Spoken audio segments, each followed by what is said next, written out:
Ìkẹ́nnẹ́ jẹ́ ìlú pàtàkì tó wà láàrin Ṣàgámù àti Odò Ògbólú nítòsí Ìlíṣàn Rẹ́mọ. Ìlú pàtàkì tí ọ̀làjú ti dé ní Ìkẹ́nnẹ́, ó sì jẹ́ ibùdó olú iléeṣẹ́ agbègbè ìjọba ìbílẹ̀ Ìkẹ́nnẹ́, èyí tó jẹ́ àkójọpọ̀ ìlú pàtàkì márùn-ún tí í ṣe Ìpẹ́rù, Ìlíṣàn, Ògèrè, Ìrólú àti Ìkẹ́nnẹ́. Agbègbè méjì gbòógì ni ó wà ní Ìkẹ́nnẹ́ Rẹ́mọ. Àwọn agbègbè náà ni Ìkẹ́nnẹ́ àti Ìdótun.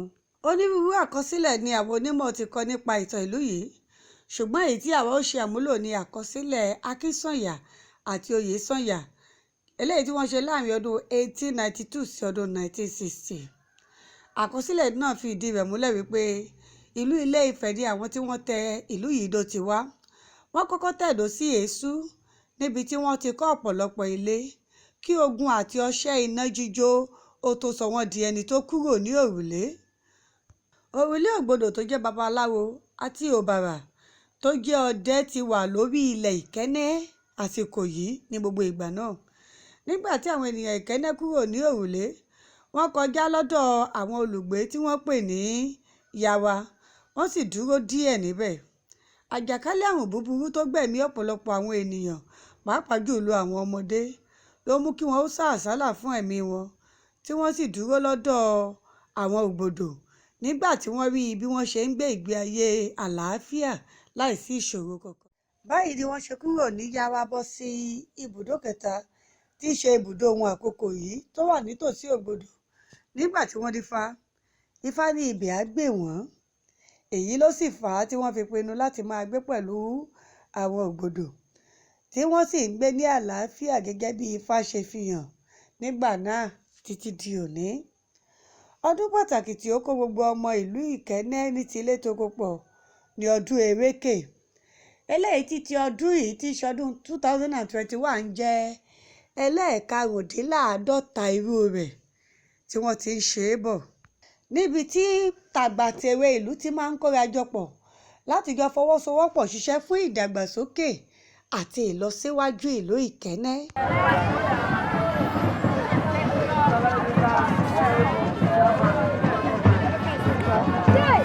Wá máa tí ẹsẹ̀ wá máa pèlé o ní agbára lọ́run. Ẹ kú dédé àsìkò yìí ní gbogbo tẹ́ ti láǹfààní láti máa wò wá. Orí ìkànnì ìṣẹ̀dálẹ̀ àbínibí wa náà la wà. Olúwabùkọ́lá Adélékè yìí náà rèé. Lónìí tí a ń bá yín sọ̀rọ̀ yìí, ìlú Ìkẹ́nnẹ́ Rẹ́mọ la wà, níbi tí a ti ń ṣe pọ̀pọ̀ṣìnṣìn ọdún Erékè.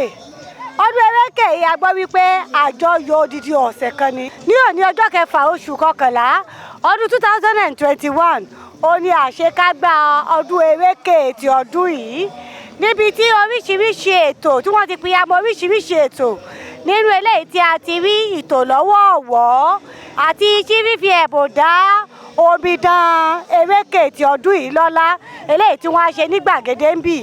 Ẹ̀yin ṣe farabalẹ̀ o, ẹ má rèébì kankan, ẹ máa bá wa ká lọ. Beautiful queen, Miss Odumosu, you are most welcome. Action Club International, dressed in green regalia.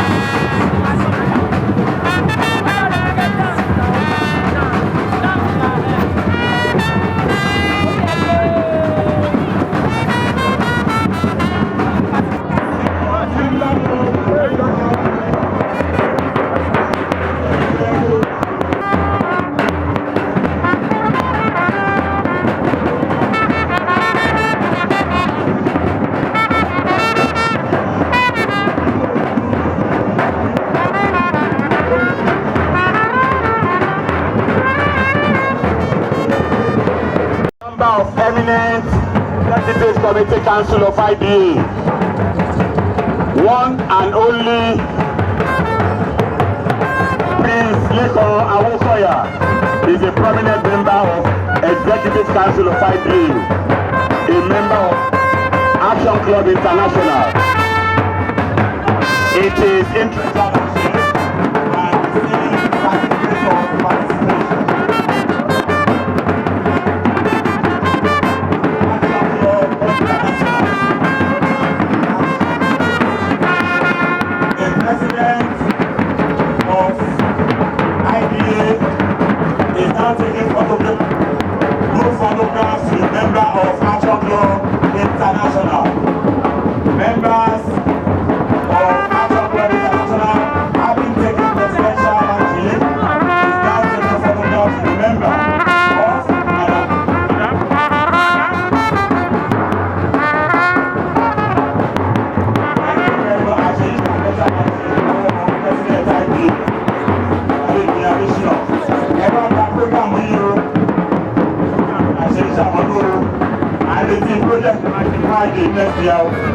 was a former ESCO members.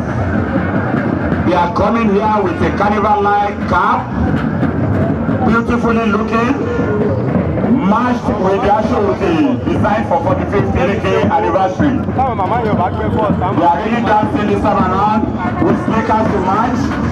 This is cooking speakers. Wow, beautiful dancing steps.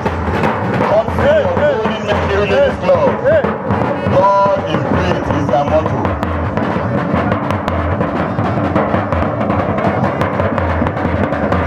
Golden Mercury Club, can you please come forward for presidential handshake and group photograph? I hope the official photographer of IDA is here present. Ẹjọ́ ká ṣe pápápá àwọn klọ́ọ̀bù pọ̀ tó mọ́ president gẹ́gbà presidential handshake àti certificate of participation. Ojú àmàlẹ́dùn ọmọ ẹgbẹ́ òní ní o, ọmọ ẹgbẹ́ máa lẹ́sìn ní o. Ó yẹ kó sí síbí náà.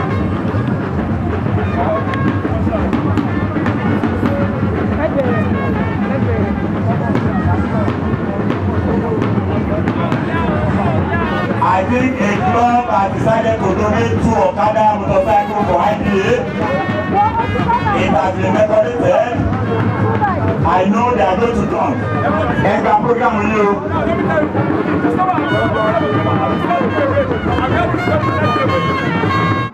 Please, Ejo, congratulations, Golden Mercury.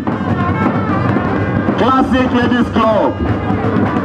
Gladys Ladies Club. A powerful member club of IDA made up of eminent personalities. They have produced people that served as Executive Council of IDA over years. Prominent among them is Mrs. Kehinde, Bisola Kehinde Pedro, a former treasurer of IDA. First Kirike of the year 1983. They are coming here with 2 Okada, which I believe they want to donate to IDA, the General Security Council. Ṣèbí ẹgbẹ́lẹ́fẹ̀ IDA ní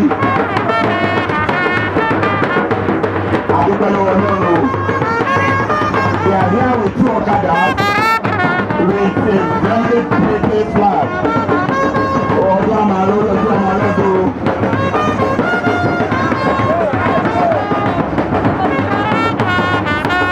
The president and members will come for photographs. They have a matching eyeglasses, same handbag, same glasses, same headgear, same necklace. With 2 Okada to match. Classic Ladies Club.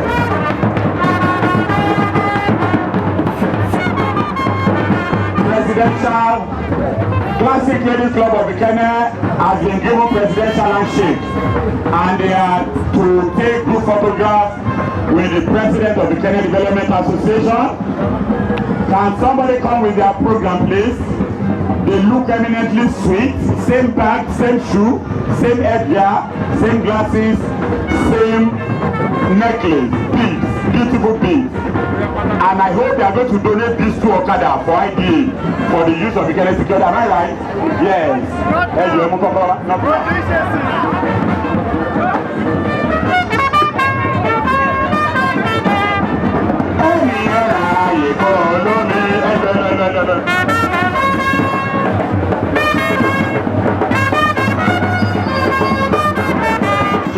believes in petroleum. Their logo look like Passion for Fuel project. Fuel, Passion Fuel, our project. Maybe they will turn Ikenne to Oil City, where we'll be collecting 30% derivation fund from Federation account. Members of Fidelity Club of Ikenne, you are welcome. They are here carrying their president. They dress like the naval officers. Can they please come forward? They are naval officers. Okay. Can they please come forward for presidential handshake? Members of Fidelity Club, please come forward.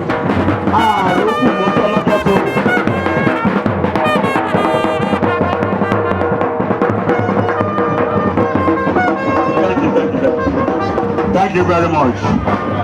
Presidential handshake and presentation of certificate of participation. This looks like a club of male and female. Ọkùnrin fẹ́ máa lé, obìnrin máa lé. That is what they say. There was an illiterate that went to the toilet. He now saw male, female, ọkùnrin, obìnrin. She now read, ọkùnrin fẹ́ máa lé, obìnrin máa lé. That's on the latter moon. They are taking their group photographs now. Fidelity Club of Ikenne that has passion for fuel. I hope one day they will build refinery in Ikenne. Congratulations, Onyemarodo, Omega. Congratulations. Please move for your presidential handshake and collection of your program. Congratulations, you will hear Amodu. Àwọn bàbá wa tó ti bá wa dá ẹgbẹ́ IDA sílẹ̀ láti 1977, àwọn àmì Ego Brothers, àwọn ni wọ́n wá gba certificate wọn báyìí o. Ọjọ́ ní àtúbọ̀ dáná fún wa o. Ìwòye àmọ́dún àti màmá rí yín ni o. Ẹ ṣeun gan ni dáàdì, congratulations ta, ẹ jẹ́ fún yín. Dáàdì ẹ̀kọ́ sílẹ̀ yìí. Another club, orí ẹ̀yọ́ wa gbà sí ẹ ti afọ́tò dáàdì. Wọ́n bá ń kọ́ ọ́kọ́ certificate ẹ̀rọ gbà certificate. Only another club, please quickly.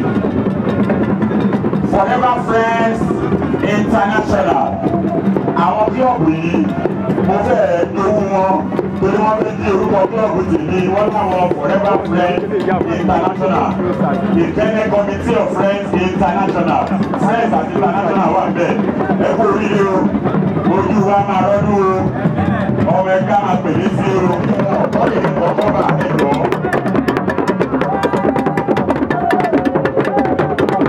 Sisters Club, come forward for photograph and your certificate of participation.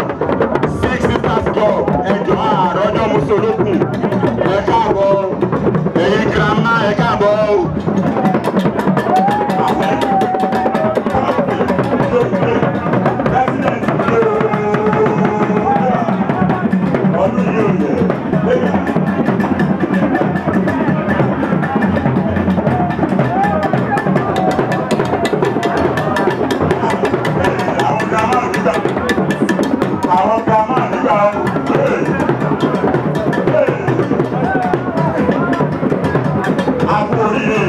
Ẹsẹ̀ ẹgbẹ́ máa lé o, ẹ jọ̀wọ́ ẹ bá ti lọ́rọ̀ bẹ̀rẹ̀ yẹn rárá bá jẹ́ bẹ̀rẹ̀ ẹ kú oríire náà Ọlọ́run ní fẹ́ ìṣàkímọ́ fún yín o. Wọ́n ti bá president ya fọ́tò báyìí, wọ́n dẹ̀ ti fẹ́ gba program wọn. Wọ́n ní Lake Grammar Club. Ẹ kú oríire o.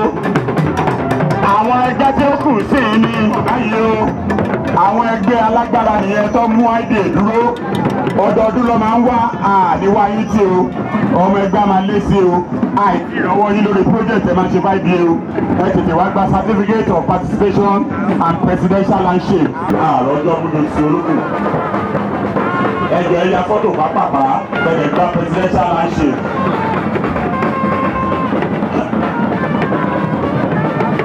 Ẹgbẹ̀rin tí ẹ wà lórí fíìdì yìí, àfẹ́rò lórí fíìdì, ẹ̀yin agbófinró yìí o, àṣèyí ṣàmọ́dún o, ojú wa máa rọ́dún o, ànífẹ́ nìkọ́kọ́ wa ṣàwátì o.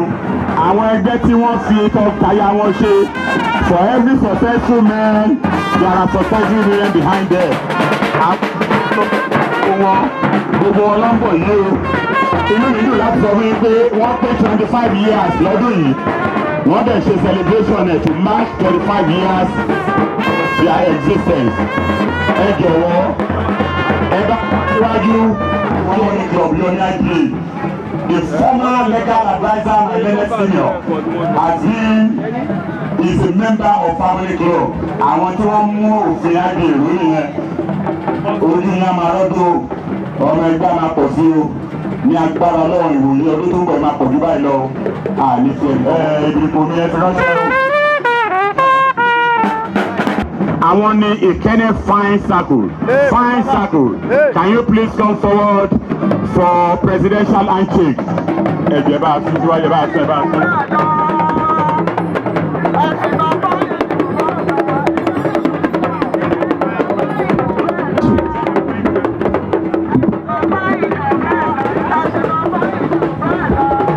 Ikenne Fine Circle.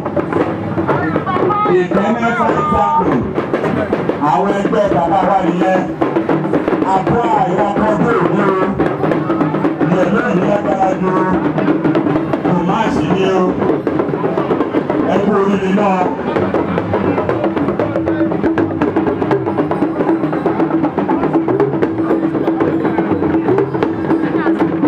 Wọ́n ń bá president àìní ìyá fọ́tò báyìí.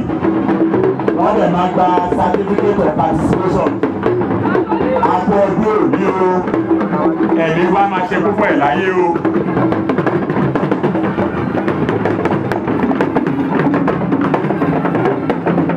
This program. Another club coming is an eminent, powerful club. The club of incoming president. The club of Emeritus Secretary General of IPA. Ikenne Noble Club International. Wọ́n kéré wọ́n kọ̀rọ̀ ní o. Ẹ má jẹ́ gbọ́dọ̀ wá o. Chairman National Committee Eréke bá ń ṣe lọ́wọ́ yìí. Mẹ́mbà wọn Ikenne Noble Club International ni. Former Secretary Emeritus Ikenne Noble ni tí ò bá sí Ikenne Noble. Programu tẹ́lẹ̀ ní ìyẹn ẹgbẹ́ wọn ló tẹ̀ fún wa lọ́fẹ̀ẹ́. Ọpẹ́lọpẹ́ ni. Iṣẹ́ takuntakun. Ẹ ṣeun gan ni o. Certificate of participation and presidential handshake. Ojú yẹn a máa lọ́dún o. Another club tó tún bọ̀ sí i. Secretary Emeritus ẹ ṣe sáà ìbá fi àìsè sílẹ̀. Ẹ̀ṣẹ̀ sọ ẹ̀kú ọdún èmi o. Another club.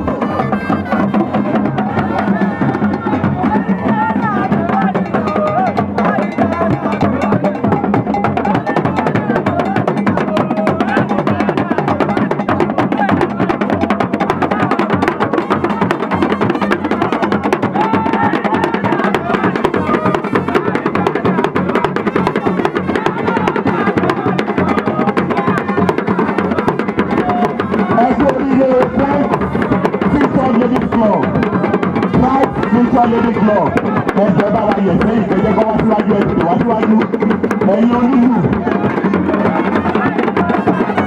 ẹgbẹ́ bá yẹ̀ ẹgbẹ́ àkókò sí ẹgbẹ́ fún ọyọ ẹgbẹ́ tí wọ́n dálẹ̀ ní ọdún kẹsàn-án sẹ́yìn àwọn ní club alágbára míì. Club alágbára Ikenne Prestige Club. Ikenne Prestige Club.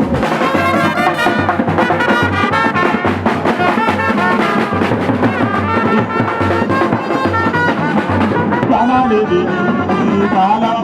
Níṣẹ́ ni wọ́n múra wá lọ́dún pẹ̀lú àwọn ìyàwó wọn o.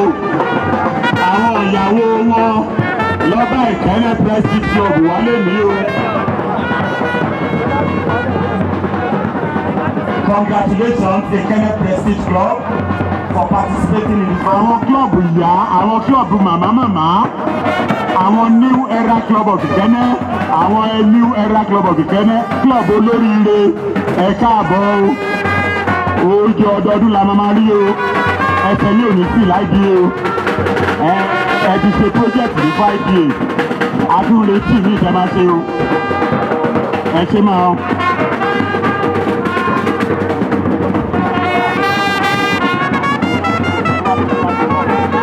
ẹ ṣe o ìyàwó bí o ti ṣe àmàlùmí Bùkọ́lá Mọ́sù ọ̀tọ̀ bímà alájà àjẹsí ọ̀tọ̀ bímà ó fẹ́ tí mi wọ́n kọ́ àti adékòkà alájà ọ̀tọ̀ bímà ẹ̀kọ́ yẹn ló bí ọ̀tọ̀ bímà ẹ̀kọ́ yẹn lọ ẹsẹ̀ ọmọ ẹgbẹ́ mi sí o ẹ wá bá wa ya fọ́tò pẹ́sìdẹ̀ntì bá wa ya fọ́tò ẹ̀kọ́ yẹn lọ. Congratulations, members of New Era Club of Ikene. Congratulations. Our club alágbára Status Quo Club Antebellum. Status Quo Club. Club Chairman Board of Trustees. Club àwọn King of Boys. Club àwọn alágbára àwọn erin Fọlámi Powerful One.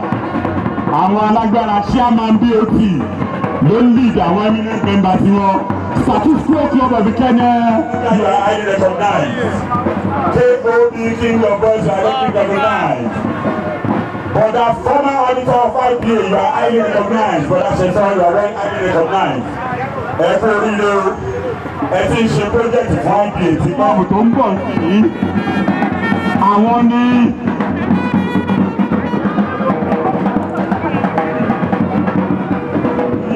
Àwọn club bàbá 70. What they produce so many chairmen from Councilor IPA in the past years. What they produce the past chairman.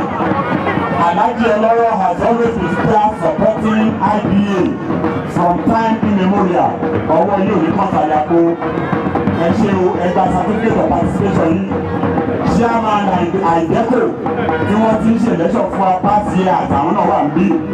Ẹ̀kọ́ oríire náà gbogbo yìí la bí o àwọn bàbá 70 bọ̀dá mi alájà agbéyìnlá ìyàwó ẹ̀kọ́ wáyé rẹ́kọ̀gẹ́sà bọ̀dá ìdòwú ọ̀sìn bí ọmọ ẹgbẹ́ yìí ni wọ́n ẹsẹ̀ gbogbo yìí.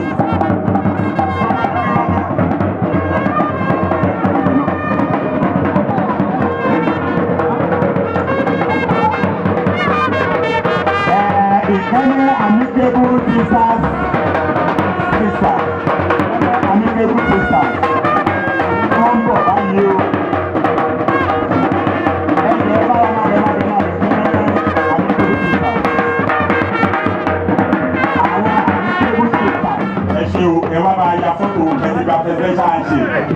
Ọlọ́run ló mọ iye handshake tí president yìí ti fi ránṣẹ́ lé ní báyìí. Handshake náà lè tọ́ níbi tẹ́ tí mú o.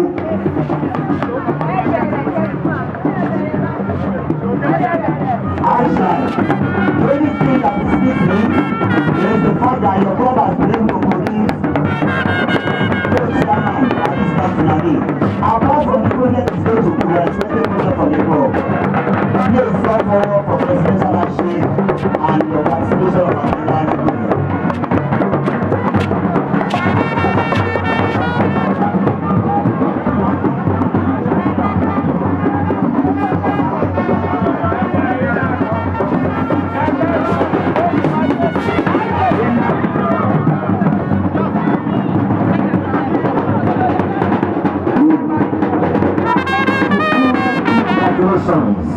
Aṣọ ẹ̀dá ọdún yìí àjọṣe ẹ̀pẹ́ ìwáyé àti láàrin orin lọ́sẹ̀ onígbò mẹ́rin. Ìkíní glorious ladies. Ìkíní glorious ladies. Àìmọ̀ sọ́mọ́ ìṣòro kan ẹ̀dá ìṣòro ẹ̀dá pápá àwọn tí wọ́n ti dòwò pẹ̀lú àwọn.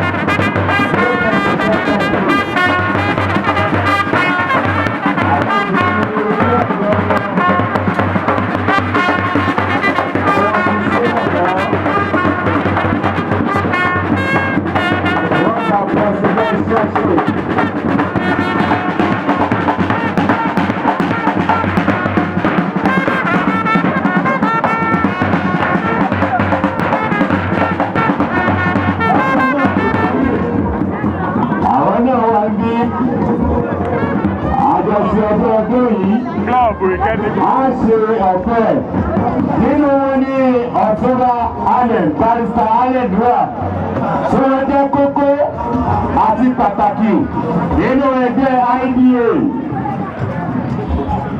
Bí ẹ bá ti rí wọn àwọn tí wọ́n sọ yìí ẹ̀yin kan ẹ̀ mọ̀ wípé wọ́n àwọn Committee of Friends International ni wọ́n. Barrister Allen, congratulations sir.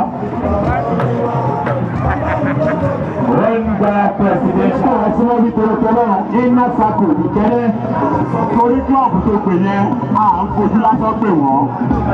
Àwọn ni foundational club Ìkẹ́nẹ́ Development Association tí wọ́n jẹ president ní as early as 1980 something wọ́n wà láàrin wọn.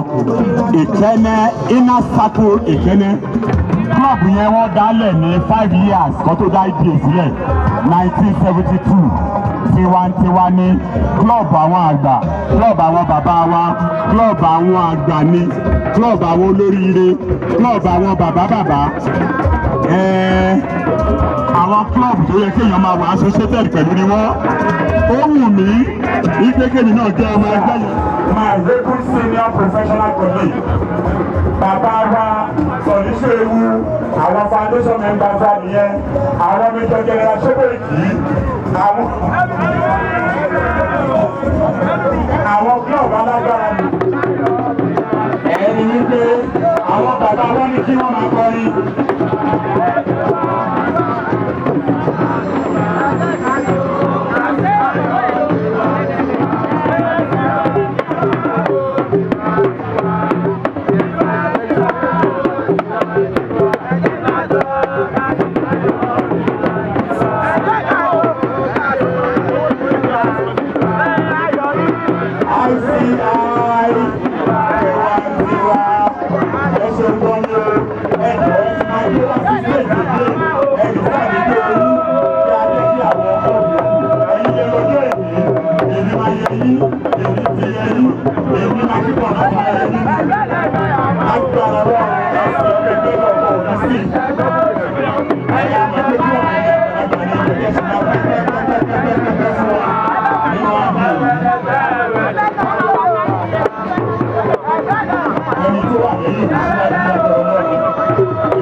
Wọ́n ṣe lọ́mú rẹ̀ lódò wọ́n mú àwọn olókùnkùn ní ọmọ ẹja máa lé sí o ojú àmọ́ ọlọ́dún o ẹ̀kú oríire náà o ẹ ṣe o ìyàfọ́tò o. Infinity Dance Club of Nigeria. Infinity Dance Club of Nigeria eminently qualified àwọn alágbára àfẹ́rẹ́ nìyẹn o ẹ̀kú oríire náà o. Infinity Dance of Nigeria. The Infinity Dance Club of Nigeria. Kì í wá àwọn alágbára project ẹ máa ṣe wáìdì báyìí o. Ẹ kú oríire mi o. Powerful club coming on board is Decorous Club. Decorous Club. Decorous Club. Ó ṣe àwọn tó wá pẹ̀lú àwọn professional dancers.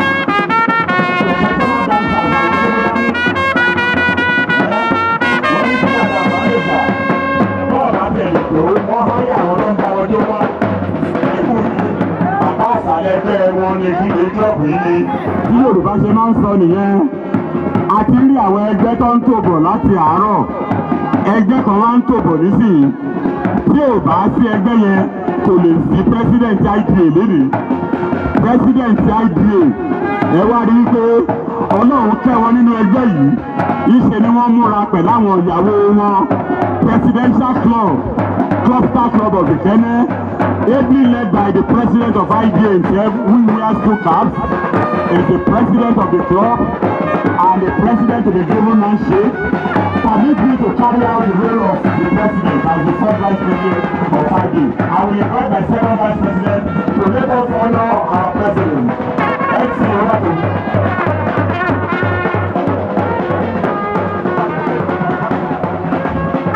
Cluster Club of Ìkẹ́nẹ́, club president. tí wọ́n jẹ́ ọlọ́run nípè nínú ọdún yìí ẹ jẹ́ kí klọ́ọ̀bù wọn máa bọ̀ kí wọ́n kàn wá show appearance àgbà náà ti dé gbogbo wọn náà wọ́n kàn rán wá ní klọ́ọ̀bù ìyá mi ní Ìkẹ́nnẹ́ Morning Star Club klọ́ọ̀bù ìyálọ́jà Ìkẹ́nnẹ́ ní Ìkẹ́nnẹ́ Morning Star Club ẹ jẹ́ ẹ̀kọ́ wà lọ́dà wọ́n wá láwọn máa lọ rí sí royalty wọ́n dẹ̀ ti dé royalty ẹ̀yìn ẹ̀wọ̀n wọ́n ṣe ló dàbí àwọn wọ́n dàbí ọmọ ọba ni wọ́n ní towards greater height ọmọ ẹgbẹ́ yẹn a máa pèlè sí program wọn ní ọdún yìí ẹ kú oríire o club àwọn màmá mi ló kù báyìí sí tóòrè wọ́n ní 1950 something làwọn dá club lẹ̀ wọn ti ẹ̀ tí lálàpọ̀ máa bí mi ń gbà yẹn. ẹ bá mi ṣe certificate fún Morning Star of Ìkẹ́nnẹ́ lọ́wọ́ síbí bẹ̀tẹ̀ àwọn ọmọ club wọn láwọn ò ní gbà ẹ rí i pé wọ́n lọ jí bọ́ọ̀sì kan síbẹ̀ láti bá fi rántí wọn tẹ bá wo fọ́tò wọn níbẹ̀ yẹn sáàmì wọn lágbára Ọlọ́run ẹ̀mọ́ ẹgbẹ́ òní bímọ. Ìkẹ́nnẹ́ Childhood Sisters Club of Ìkẹ́nnẹ́ club Aunty Laolu Ìkẹ́nnẹ́ Childhood Sisters Club Ìkẹ́nnẹ́ Childhood Sisters Club ẹ máa bọ̀ kí ẹ wá gba presidential handshake kọ́dẹ̀ fún yín ní certificate president ẹ̀jẹ̀ máa bá mi bọ́lẹ̀ fún wọn ni àgbà náà ti dé díẹ̀.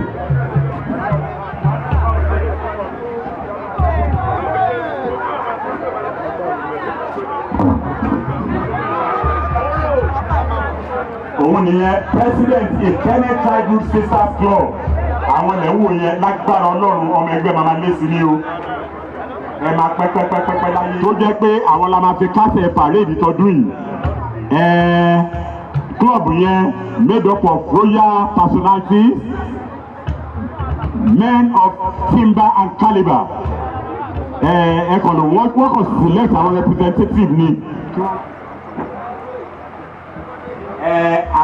àìsí ń bẹ̀ láì bá wọn dá sí club kan wà wọ́n pè wọ́n ní Ìkẹ́nnẹ́ Love and Peace ìkan láàrin ọmọ ẹgbẹ́ wọn ló ti ń direct affairs àwọn ọmọ ẹgbẹ́ wọn bíi wọ́n dẹ̀ wà in charge of tent wọ́n ta tent lọ́wọ́ nǹkan tó ṣe lè ṣe parade nìyẹn àwọn náà ti wá fún presidential handshake lẹ́yìn àbí Ìkẹ́nnẹ́ Love and Peace nǹkan kan tí mo rí níbẹ̀ ni pé kò sí meeting tá a máa ń ṣe lóṣooṣù tí club yẹn ò kí máa ń wá ó kéré ju àwọn mẹ́ta méjì ló máa ń wá láti wá represent wọn.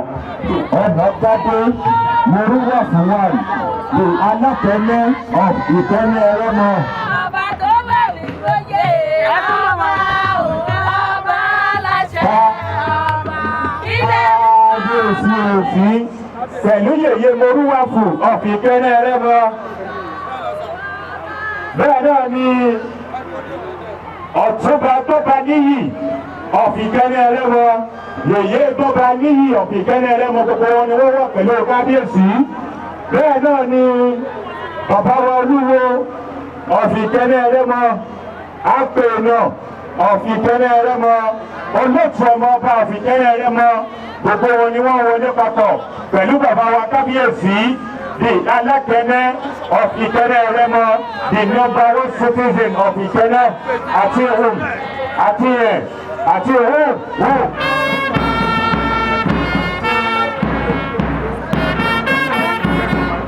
àwọn ọmọ ìgbà sọ̀rọ̀ èyí ò lọ́nà.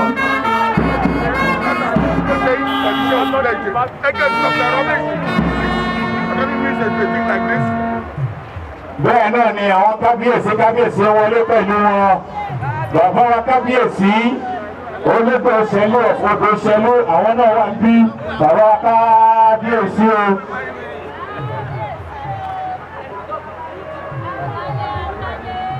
bẹ́ẹ̀ náà ni bàbá wa kábíyèsí gbogbo wọn ni wọ́n wọlé pẹ̀lú bàbá wa kábíyèsí Alákẹ́nnẹ́ of Ìkẹ́nnẹ́ Ẹrẹ́mọ bàbá wa ìṣòro àìlẹ́s pàtàkì ni wọ́n dìde dúró tí wọ́n kí bàbá wa kábíyèsí.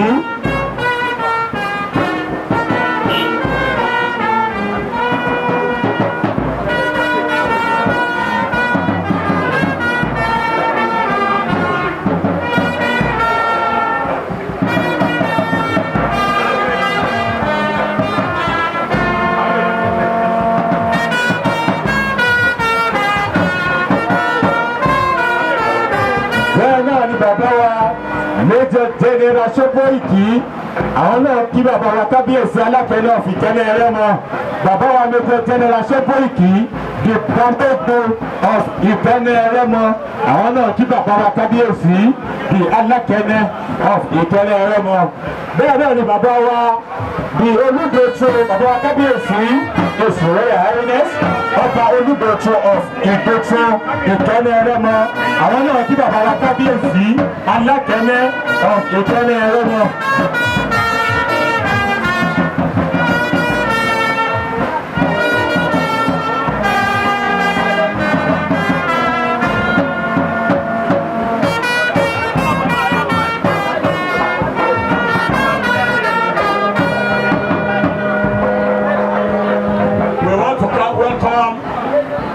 Of Ìkẹ́nnẹ́ and his entourage who are here to honor the 45th developmental session that follow the Alakene to please sit behind the stage. We would appreciate your support.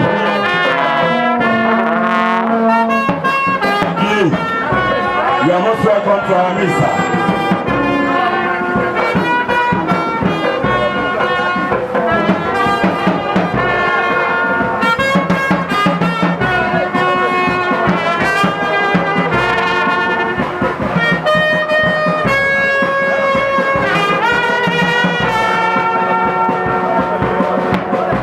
You are welcome, sir.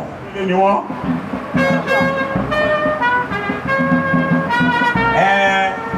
You are doing well, you are doing well. My president is eagerly waiting for all eminent personalities to be seated. As the co-chairman supporter of this 40th Tumba Olanrewaju Timothy Oyesoya, the chairs are tagged for us to move forward and come. We already have on the high table my past president. We also have on the high table Oludotu of Idotu. My kábíyèsí sir. Ọba Ṣọ́lárin, you are welcome, sir. He's already on the high table. My father, the indisputable Alakene of Ìkẹ́nnẹ́. My papa, my father, a powerful member of Inner Circle of Ìkẹ́nnẹ́.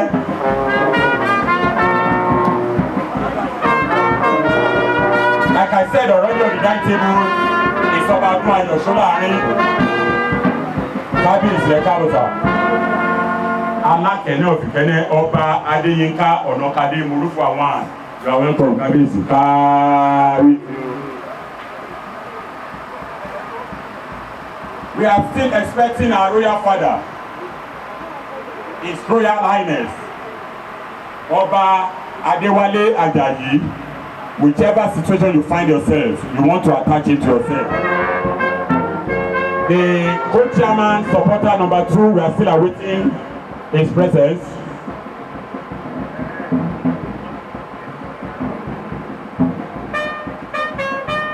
The president, the first lady of Ìkẹ́nnẹ́ Development Association, the woman that stands solidly behind our own IBA. To make things happen. Yeye Mrs. Abimbola Adesina, can you please come to the high table?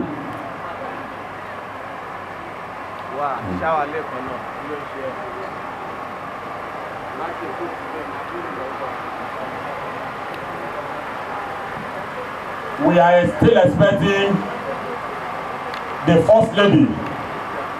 While my leader, my president, a former chairman, immediate chairman of NUT, the leaders of men, rulers of men, the leader we will all be associated and be proud to work with.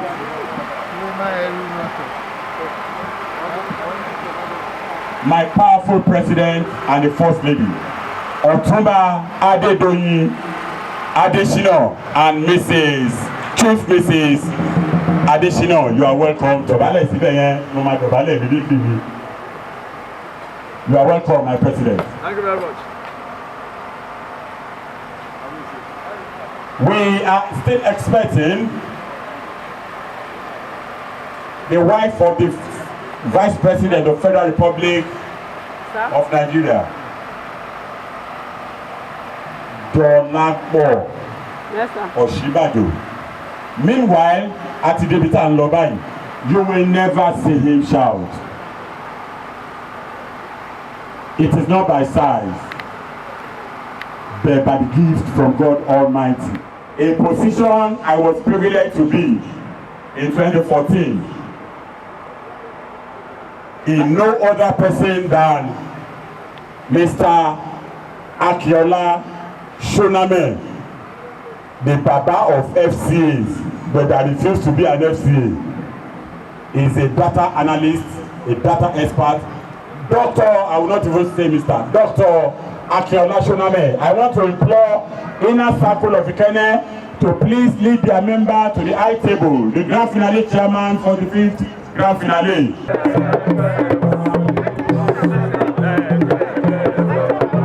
I am privileged to announce that Alakene of Ikene was a founding member of Inner Circle of Ikene. The powerful Inner Circle of Ikene. I will not lose count by saying this is going to be the 7th grand finale chairman they are going to produce. The grand finale chairman, Dr. Akiola Shoname, sir. You are most welcome, sir. I am not going to be surprised with the package he is going to give to us today.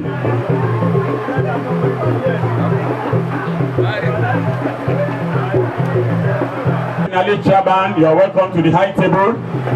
Members of ICI, I congratulate you for another feat achieved.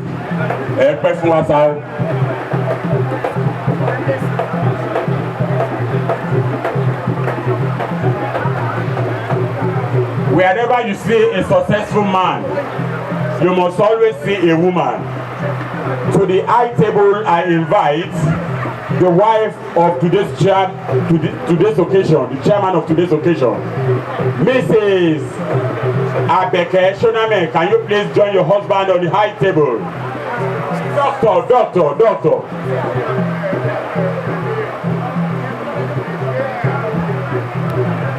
You are welcome, ma. Thank you so much, sir.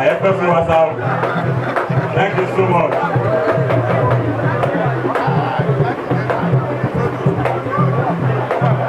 Daddy,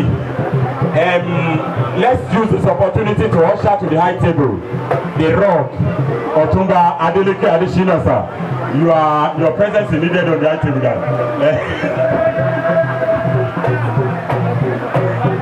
Daddy, please help me usher Daddy to the high table.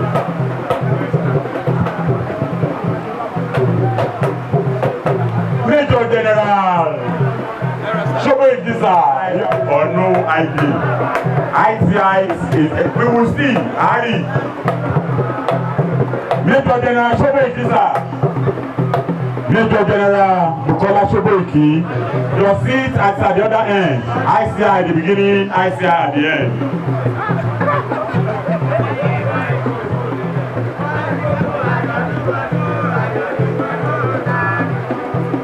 Before I leave this microphone here today, Major General Bukola Shobo Iki have been informed is the Balogun designate of the Ikene Remo as conferred by the Alakene of Ikene.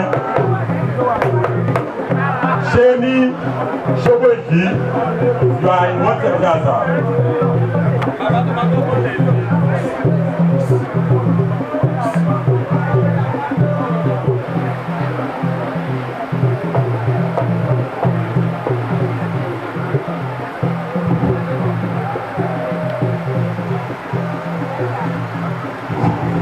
Chief Mrs. Shobo Iki, chief designate. Once the husband is conferred with the chief baptist title, it beholds on the Kabiyesi. As if I'm a little man that sees tomorrow. Ọ̀tún Ìyálóde designate is Mrs. Shoboiki. You are welcome to our Amazement.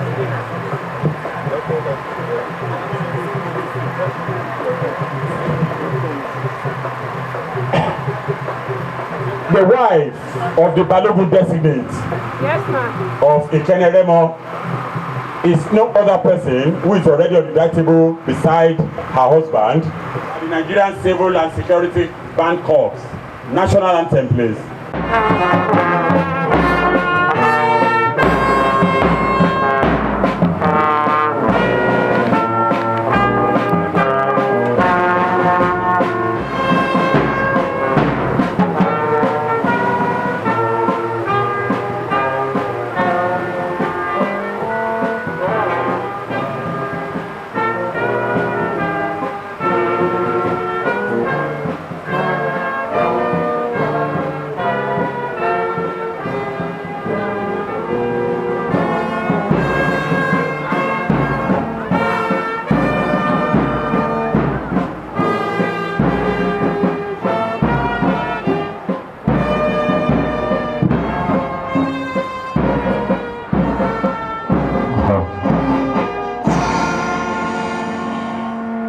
Thank you. Ogun State anthem.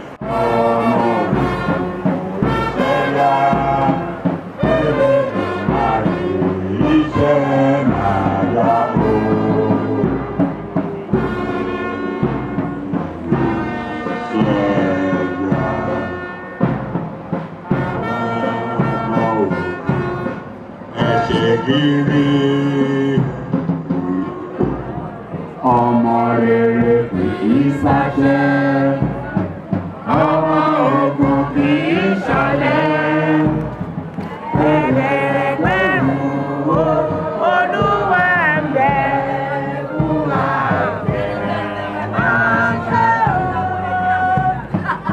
Ìṣẹ̀yà ọmọ ogun, ìṣẹ̀yà ìṣẹ̀yà.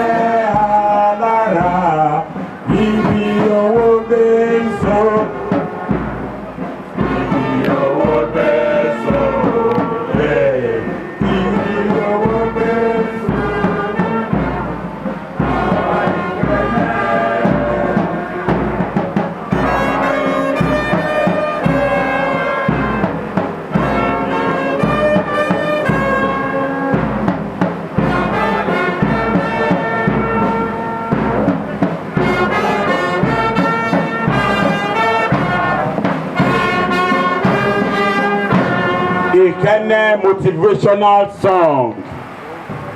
Èmi ọ̀rọ̀ ayé fún mi o.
As the co-chairman supporter for the 40 River, welcome, man.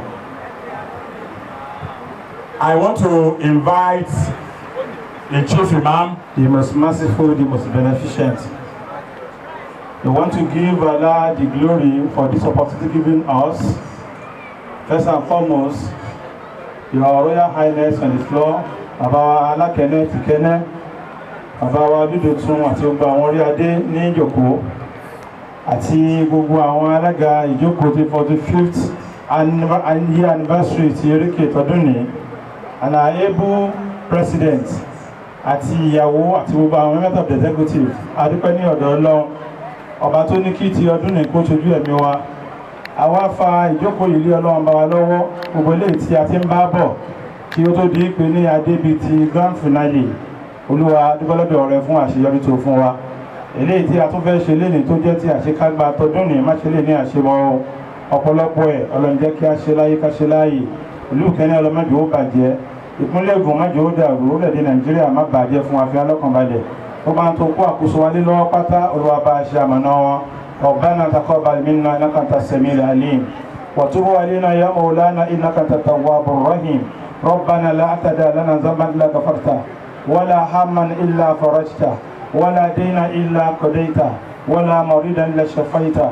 ولا ميتا الا رحمته ولا سائلا الا اجبته ولا غائبا الا رددته ولا مسافرا الا رجعته ولا داهيا مجاهدا الا نصرته ولا حاجة له عند الدنيا والآخرة إلا قضيتها لك يا أرحم الراحمين سبحانك اللهم وبحمدك نشهد أن لا إله إلا أنت نستغفرك سبحان ربك رب العزة عما يصفون سلام على المرسلين والحمد لله رب العالمين صلى الله على رسول الله. I want us to rise up for a minute silence in honor of all those who have served ID and who have by one way or the other associated to Ikenne, who have passed on in the last 1 year. A minute silence. Let us please rise up and honor those that have passed on for a minute.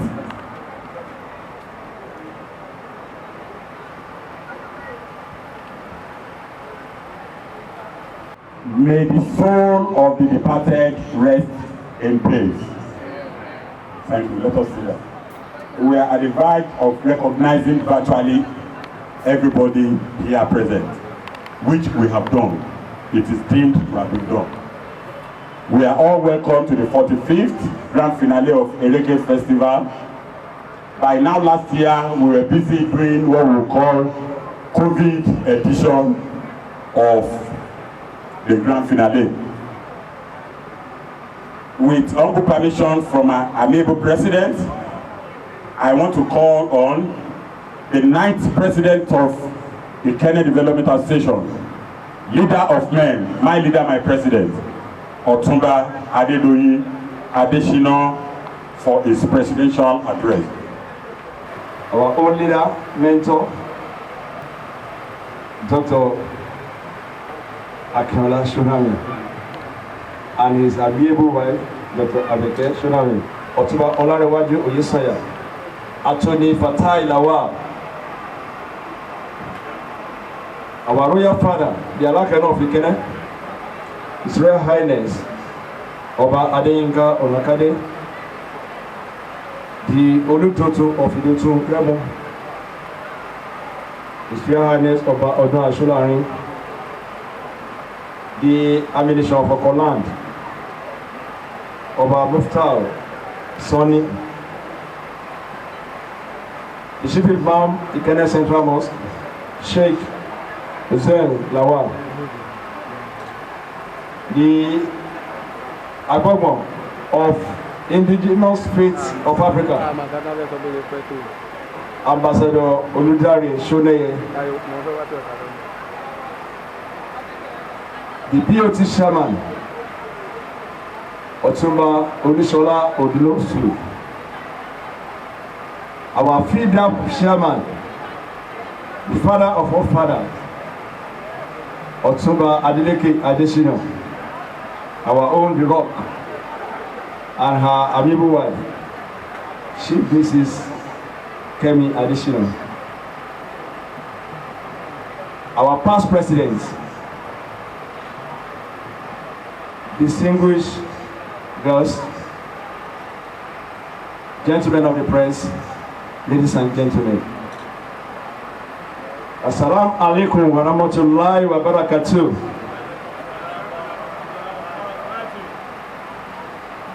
I quote, verily, as for those who believe and did righteous deeds, Certainly, we shall not make the reward of anyone who does this in the most perfect manner to be lost.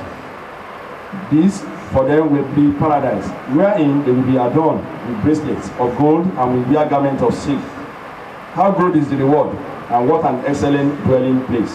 Quran 18, verse 30 to 31.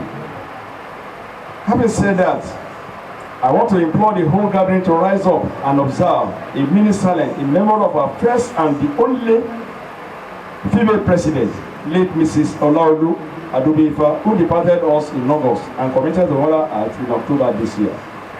Please let us rise up and give her the honor. Added to that, I want to add one of our prominent sons who died in just recent happening at Ikoyi, Olufemi Oshibono, popularly known as Prosco. I want us to stand and observe the minute silence today.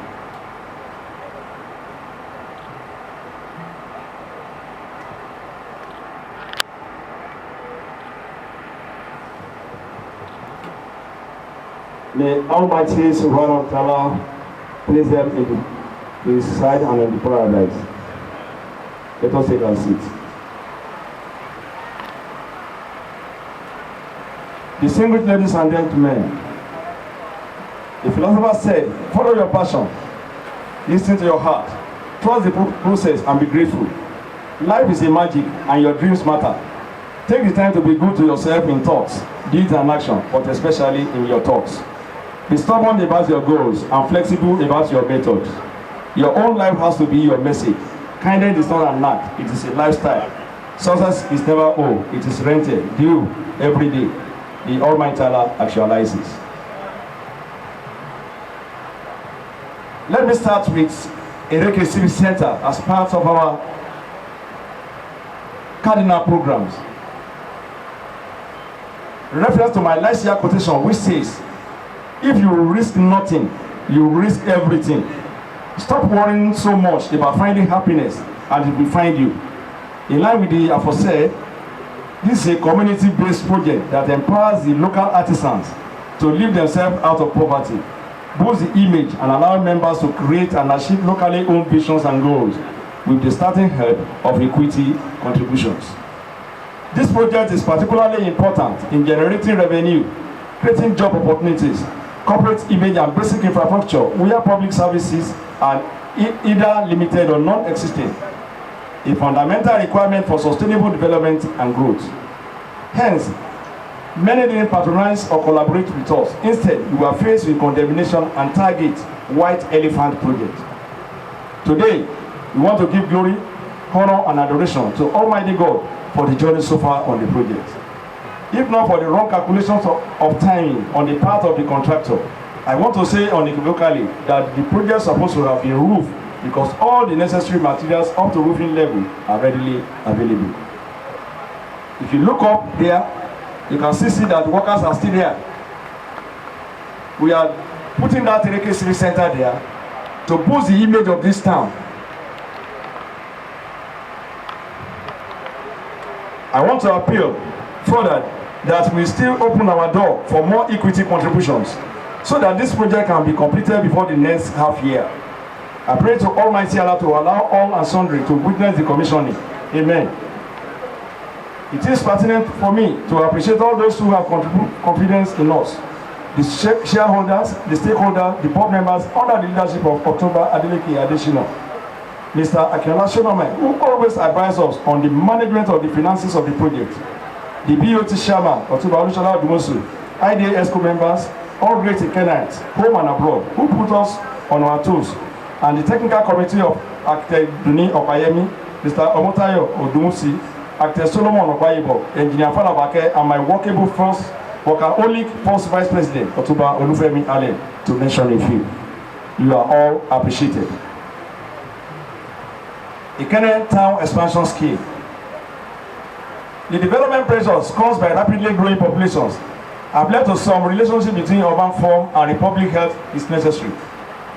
This raises the importance of strong planning and public land acquisition, concluding with a strong case for a new program of planned expansion in the town, urban planning, geography and history, as well as housing policy, estate management, and the built environment.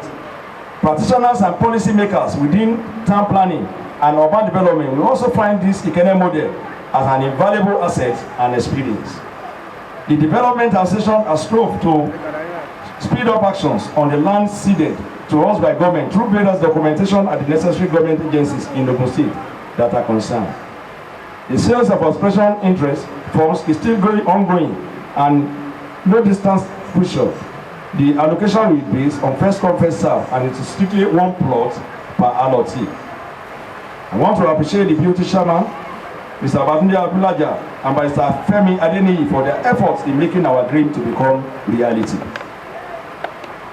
Lighting Ikenne a priority. In the field of physical security, security lighting is that intended to deter or detect intrusions or other criminal activity on a piece of real property. It can also be used to increase a feeling of safety. Lighting is an integral to crime prevention through environmental design.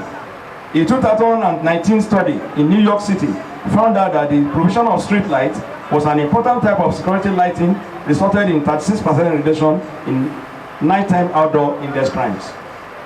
The function in older lighting system could be performed with the aid of a solar diode. Many street light systems are being connected through solar power instead of wiring from one utility post to another. Street lights are an important source of public security lighting intended to reduce crime. With all these experiences, we now make it a cardinal program to lighten the nooks and crannies of Ikenne. A philosopher said, little appreciation is great gratitude, while ingratitude is a great offense. My special appreciation goes to Beyond Limit Football Academy, BLFA Hotel, Ikenne, which installed 100 solar power lights from the isolation center down to our Savior Anglican Church and the Labo Junction down to Yawa Interior. Also, it will be an understatement if I do not show the gratitude of our people to the Vice President of the Federal Republic of Nigeria, Professor Oluyemi Osinbajo, who, as at the time of writing this report, had directed that some roads and streets should be lighting. They include the following: Ogunsanya, Odunamen Street, Ademolu Odeneye Stroke, Oanye Road, Olaoluebun Adufa Avenue, Opanubi Street, Ajino Street, Ayodele Soyode Stroke PC Onojoli Street, Florence Oyola Ojitola Stroke Idowu Salami Street, Ikenne Yusako Street, Alakene area, Ayepe Junction. Having said that much, we are soliciting for more street light projects among clubs, individual and corporate bodies. We in IDA are of the opinion that we need to be properly carried along so that the light will be equitably distributed in order for some not to feel being marginalized. To those areas yes to have their turn, we are promising you that we still strive to reach out to you. You are all cited. Our partnership with Federal Medical Center, Abeokuta. Health, they say, is wealth. According to World Health Organization in 1948, which defined health as a state of physical, mental, and social well-being without mere disease or infirmity. In consonance with the above assertion, the Ikenne Development Association started a relationship with Federal Medical Center, Abeokuta, on free cervical and breast cancer screening, which led to the posting of community health officers to the primary health care center in Ikenne. The visitation of Ikenne Development Association ESCO to the Chief Medical Director, Professor Musa Olumu, yielded a positive result due to our cooperation and collaboration. Federal Medical Center, Abeokuta, proposed 5 additional departments based on the request of Ikenne Development Association in area of partnership to benefit our members of the community and save them from the stress of going to Abeokuta, Lagos, or other places unless for referral services. They include general medicine and primary care, ophthalmology, dental surgery, ENT, and so on and so forth. All these requests require the assistance of all sons and daughters of Ikenne, both home and abroad, for us to achieve this study program to better the health of our people, most especially our aged and less privileged. All sons and daughters in the medical line, it is time for us to emulate Ikenne Lawyers Forum in order to improve on what we give back to your community. The Development Association will send to all and sundry in this regard, and we are appealing apportionately to come to our aid. Added to that, the Federal Chief Medical Director said all those personnel will be employed by Federal Medical Center. They have given us the opportunity to forward members of the community in those areas needed. Though we have sent it to various platforms, and we are giving them up to November 15 to submit the names of those people that can go into those areas, so that when you are employed, you are placed in your community, maybe you will do it better than when you take it to another community. The new projects, to whom much is given, much is expected. It is under this announcement I want to express our appreciation to some donors of the project and some facilitated by the Vice President, Professor Oluyemi Osinbajo, for federal government institution presence in the town. Few roads and erosion control works on the following streets: Obadenka Onokade Street, Albert Adesanya Street, water supply scheme, construction of the following roads: Bodupe Ogudalu Street, Adimulu Odoneye Anuwani Street, scale acquisition center along Old Shagamu Road, construction of smart model school along Old Shagamu Road by Universal Basic Education Board, which is going to be fully computerized for early years, primary and secondary, with facility for physically challenged children. I want to recognize the Harmony Club Ikene for the whole song at Ogodo. Almighty Allah shall bless you and reduce the pulse. Security issues. Security is the quality or state of being secure, such as freedom from danger, safety, fear or anxiety from the prospect of being laid of job. Property safety is at the forefront of every homeowner, which is why it can be frightening to learn about break-ins and burglaries in our neighborhood. A higher crime rate can also affect the feeling of security we deserve in our home, higher and can affect our property and value. A high crime rate can even make us vulnerable to a premise liability claim in some cases if we don't take action. One of the best ways to improve the neighborhood is to get the entire community involved in neighborhood watch by contacting your neighbors and asking them to observe and report any suspicious behavior. Work with police, put up signs to let would-be criminal know the community is being proactive, and inform others in the community about criminal activity so all residents are prepared. The Kenneth Security Council was formed purposely for community policing. The town was divided into 6 zones with sub-zones within the community. Members are doing their best, but lack of cooperation among some residents is hindering the efficiency of the council. We want to implore all residents and indigenes to assist in the funding of the security to life and property. The Development Association is soliciting for different security gadgets to aid the personnel's job. Added to that, as per our lighting program, this will go a long way to assist in the installation of CCTV software to monitor degrees of movement in different directions of the community. Also, host a community cleanup event to get rid of graffiti, overgrown trees, and litter. Address empty buildings, because empty buildings can often attract criminal activity, which can then spill out into surrounding areas. The security management of the community is a joint task for all of us. Appointment and award. On behalf of the Board of Trustees, FIDAP, Executive Member Clubs, Ebele, and the entire region, both home and abroad, we rejoin with October Olufemi Allen on his appointment as Special Advisor to Governor of Ogun State on Internal Revenue Services. Also, we want to congratulate one of our Education Committee members, Mrs. Makinde Bolagun Deborah Ni Oduwaye, who was a just first runner-up for the 2020 Ogun State Government Best Teachers Award ceremony, which was held on 5th October 2021. She came first in the same junior category school in 2019, also at the state level. We pray to Almighty God to continue to uplift all our indigenes in all their areas of endeavor. Electricity power substation. The word substation comes from the days before the distribution system became a grid. As central generation stations became larger, smaller generating plants were converted to distribution stations, receiving their energy supply from a larger plant instead of using their own generators. The first substations were connected to only one power station, where the generator were housed and were subsidiaries of other power stations. A substation may include transformer to change voltage levels between high transmission voltage and lower distribution voltage, or at the interconnection of 2 different transmission voltages. In view of this, the age-long proposed power station substation to the town, I think, have finally laid to rest by the government as a result of clearing of the trees in the newly allocated land. The importance of the substation cannot be overemphasized because when there is constant power supply, all artisans will have their work done as and when due, and commerce will be boosted. We are highly optimistic that it's not going to be an abandoned project.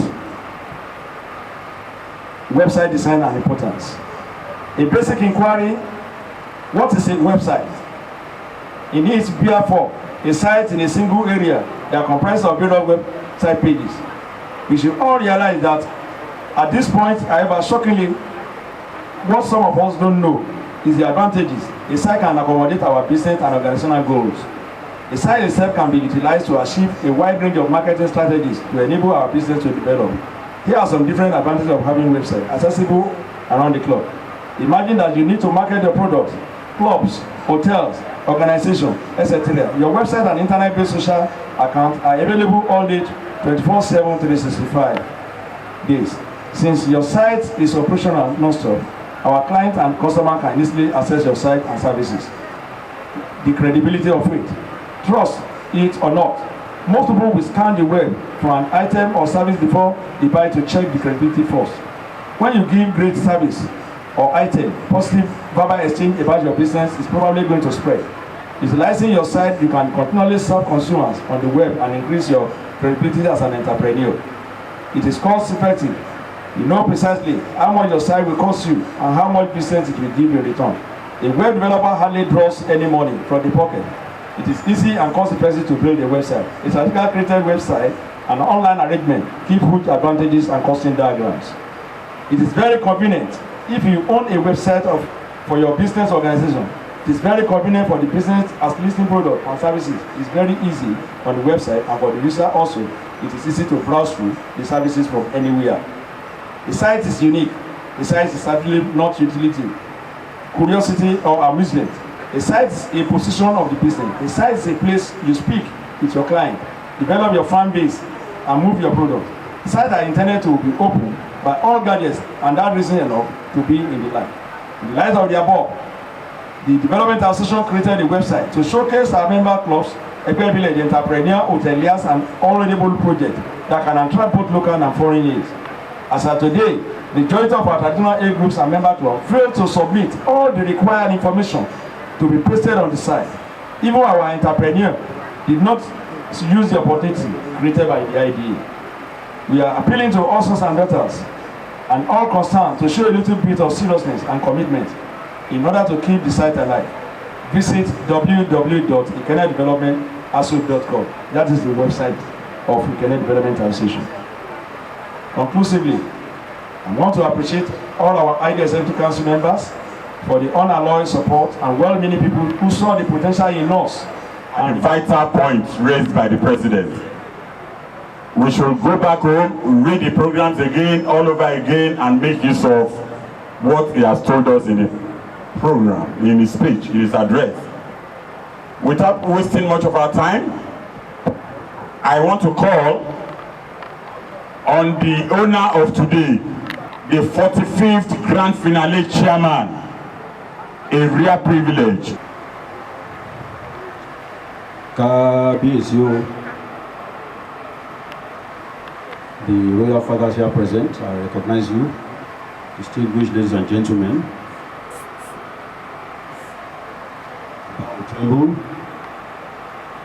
I'm happy I'm here,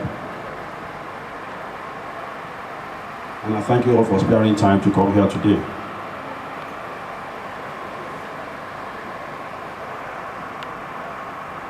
I think I want to sing the Remo anthem once more,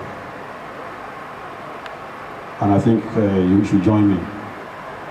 Àwa Ìkẹ́nnẹ́, àwa Ìkẹ́nnẹ́ alára, ibi owó gbé ń so, ibi owó gbé ń so, ibi owó gbé ń so. Àwa Ìkẹ́nnẹ́, àwa Ìkẹ́nnẹ́ alára, ibi owó gbé ń so. Renaissance, reawakening. Basically, that's what it means. Why do we need to regenerate ourselves? It's like being born again. And the Bible says, unless a man is born again, he will not enter the kingdom of God. So let's regenerate ourselves as indigenes of Ikenne. That assertion means that there are issues and challenges and barriers to surmount. So I thank the Almighty God for sparing our lives to this moment and counting us worthy to witness yet another Ereke Day celebration, which today marks the 45th. I have saluted and revered the royal fathers here present, the various representatives of government at all levels, members of the high table, the executive of IDA who have, tried their best and in their wisdom nominated me as the chairman of this year's Ereke Day celebrations.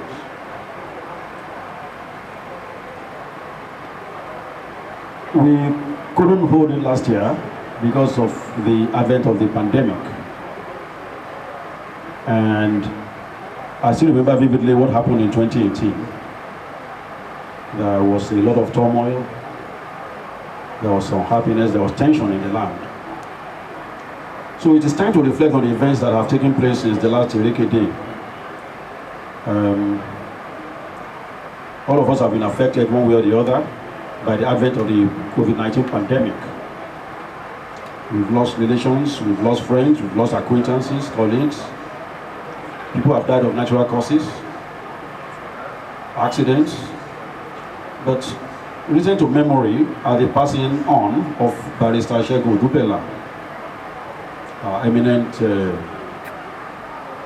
Ikenne son, who died of COVID complications, Mrs. Laolu Adubifa, the one and only Lady IDA President so far, Olori Oluyemisi Onokade, who passed on a few weeks ago, and lately, Olufemi Oshibono, our son, our eminent son, and many others who have passed on. May their souls rest in peace. I said, may their souls rest in peace. However, in terms of harmony and happiness and progress within the town, is Ikenne where it should be today? I think personally we should have exceeded where we are. We should have advanced much more than what we are witnessing. So the question comes to mind, why are we lagging behind? Why are we behind expectations? Fortunately, I have tried at a personal level to listen to what people are saying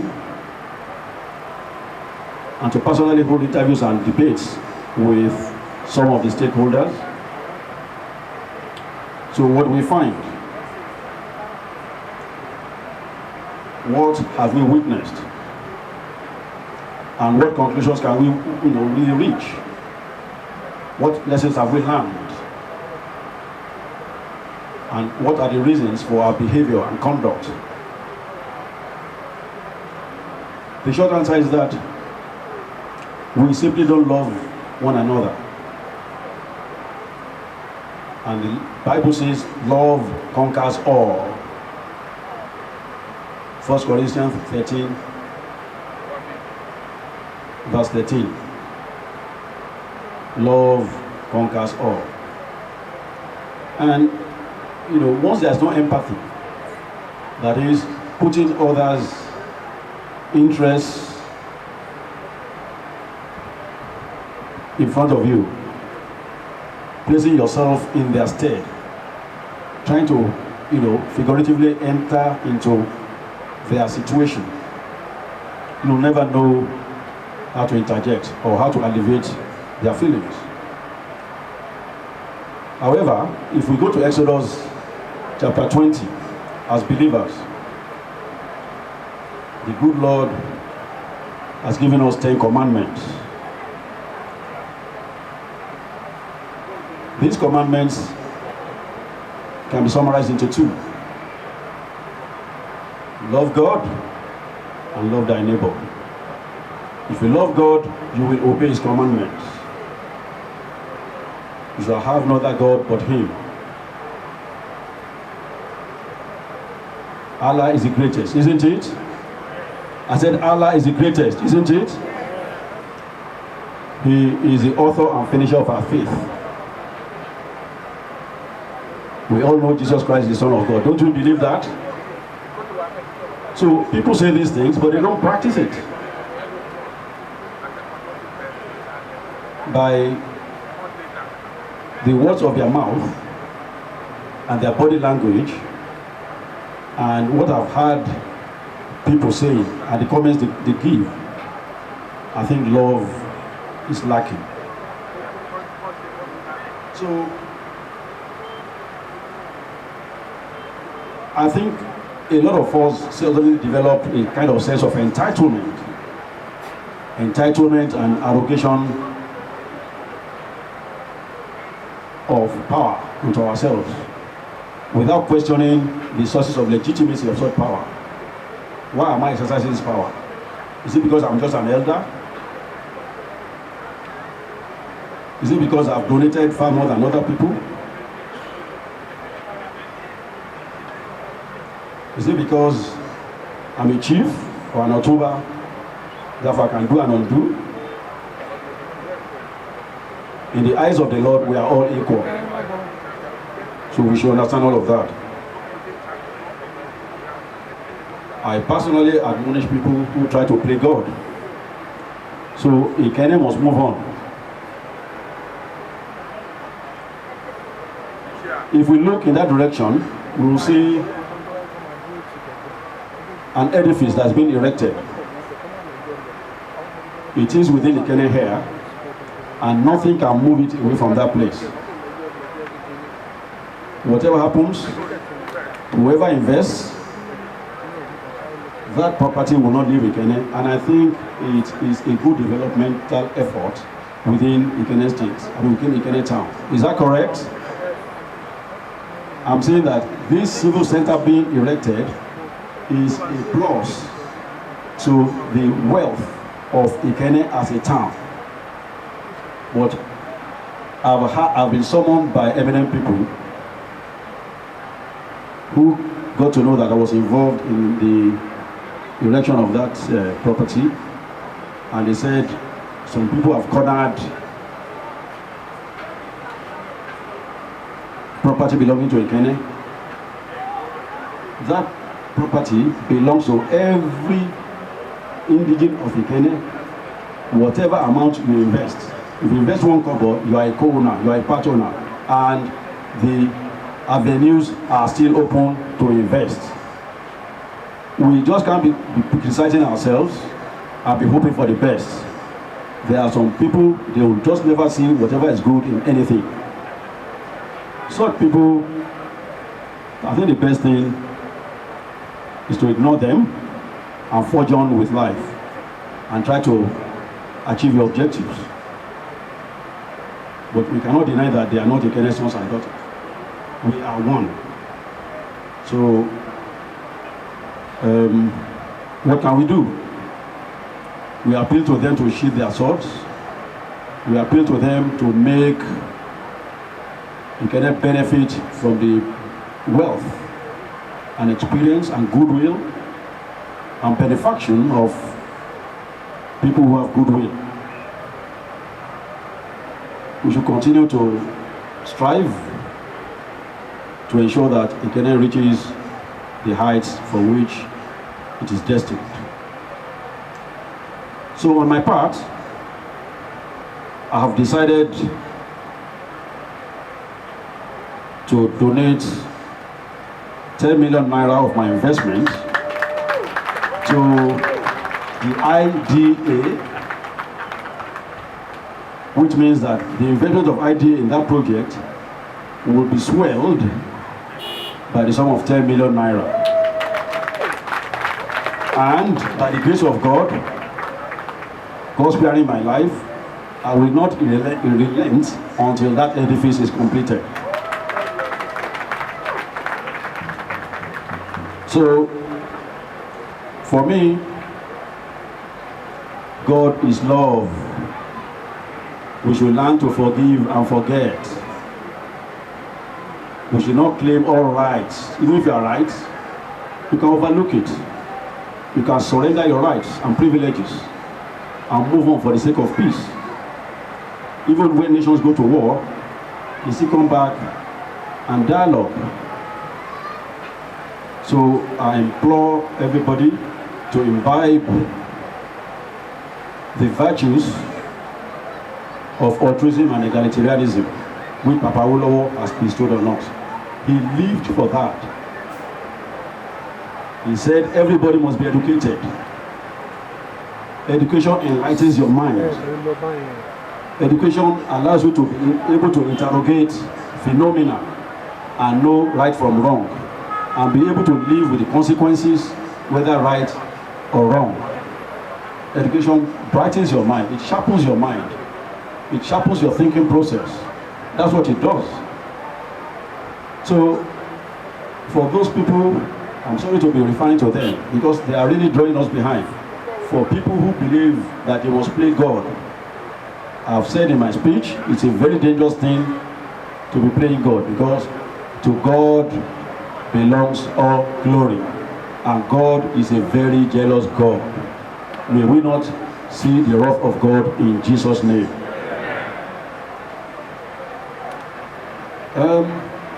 What else is there to say? But to thank the Lord for counting us worthy, and to thank you all for coming today. I pray that God will spare our lives to see yet more Ireke Day celebrations. Ashisha Modo, I thank you all for listening. Thank you.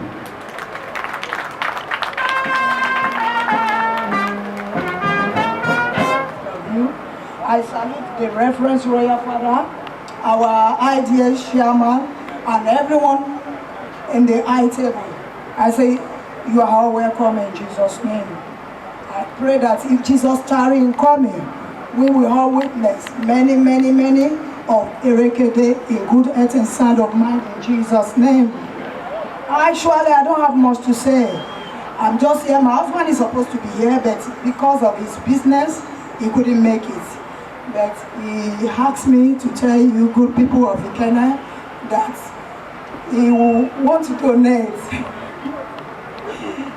Yes, that he wants to donate this solar LRG nights to this street light in this what is this place called? Yes, here Obafemi Awolowo Square. Yeah, that will supply it. So that's his message. So, and I pray that God will help all of us in the name of Jesus. And this one will not be our last to witness in the name of Jesus. We shall witness many of it in good health and sound of mind in the name of Jesus. Thank you very much, sir. Thank you, ma'am. A round of applause for the chairman's supporter. Otunba Yesanya, he will ask with it to give you the budget. Thank you.